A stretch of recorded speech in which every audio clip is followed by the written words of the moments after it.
You're listening to an Airwave Media Podcast. Feel like who art Ed? We'll try to spice it. Who art is Mr. Wood art Ed me? Yeah. Either way, it's ambiguous. It works on so many levels. I know. That's off to a great start. Welcome to Who Arted, weekly art history for all ages. I'm your host, Kyle Wood, and today we're going to be looking at a transformation mask. Specifically, I'm looking at an eagle transformation mask from the Kwakwaka'wakw people. You can see an image if you're listening on Apple Podcasts, Spotify, Amazon Music, or anywhere else supporting episode-specific cover art. As with so many cultures, the people native to the northwest coast of North America create some of their greatest artworks for ceremonial purposes. Imagine a giant roaring fire illuminating a man in a large eagle mask with a costume made of cedar bark. As he dances, the firelight flickers. The costume feathers move, and suddenly the eagle head breaks open into a completely different creature. The mask is a carved and painted sculpture, a status symbol, a costume element, and a simple machine all at once. Pulling the strings on the masks allows the wearer to move parts that effectively animate the mask and bring it to life in front of the gathered crowd. While different tribes had different costumes and beliefs, a common theme among many groups was the belief that deceased ancestors roamed the world transforming themselves in the process. Many animal transformation masks would contain crests for the numane. A numane is the word the Kwakwaka'wakw people used to refer to groups with a common ancestor. The people may not have been part of the same family, but they might consider themselves to be part of the same line, descending from the same ancestral spirit. During the ceremony, the idea was that the ancestral spirits would temporarily inhabit the body of the person wearing the mask. The physical transformation of the mask would be a powerful reflection of the spiritual transformation occurring during ceremonies where the masks would be worn. It would be a tremendous honor to be the one selected to wear a particular mask during the potlatch ceremony.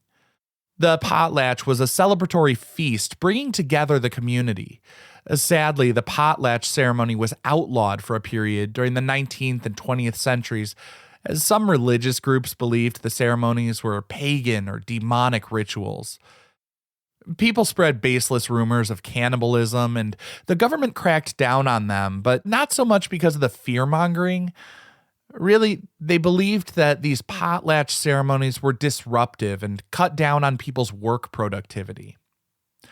I'd like to think we know a little better now, or at least have curiosity to learn more about other cultures rather than just assuming the worst about anything we don't understand.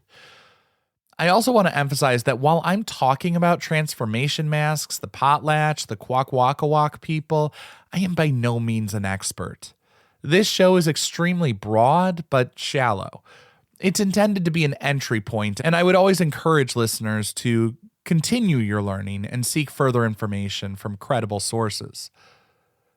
Now, the transformation mask I'm looking at here is an eagle in the closed form, but when open, a new face is revealed. It's that of a deity in sort of a human form. There are also many myths related to animals and trickster gods. When I talk about tricksters, the tricks may or may not be bad. A trickster is really just a god, a person, or other creature with hidden knowledge going against the normal rules. The raven is a constant trickster turning into other animals, but often to help humans by providing necessities like the sun, fire, and salmon. The thunderbird produced thunder and lightning. The lightning came from its eyes, and thunder was believed to come from the flapping of its wings. He could remove his bird skin and take on a human form. There are numerous transformation masks designed to represent these different gods, and many masks that don't involve a transformation per se, but might have different movable parts to animate the features.